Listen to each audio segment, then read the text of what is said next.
ಶ್ರೀಕೃಷ್ಣ ಹೇಳಿರೋ ಹಾಗೆ ಯಾವುದೂ ಶಾಶ್ವತವಲ್ಲ. ಯಾವುದೂ ಕೂಡ.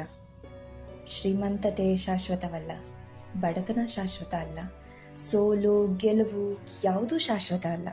ಇವತ್ತು ಸೋತಿದ್ದೀವಿ ಅನ್ನೋದಾದರೆ ನಾಳೆ ಒಂದಿನ ಗೆದ್ದೇ ಗೆಲ್ತೀವಿ ಅಲ್ವಾ?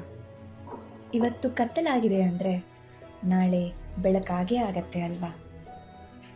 ನಾವು ಬೀಳೋದು ಏಳೋಕ್ಕಾಗೇನೆ ಅಲ್ವಾ?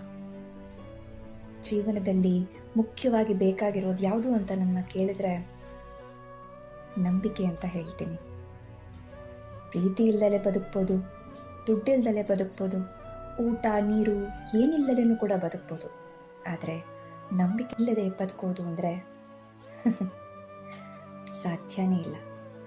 ನಂಬಿಕೆ ಇಲ್ಲದಿದ್ದರೆ ನಾವು ಒಂದು ಉಸಿರು ಕೂಡ ತಗೊಳ್ಳೋಕ್ಕಾಗೋದಿಲ್ಲ. ಹಾಗಾಗಿ ಜೀವನದಲ್ಲಿ ಯಾವುದೇ ಕಾರಣಕ್ಕೂ ನಂಬಿಕೆನ ಕಳ್ಕೊಬೇಡಿ.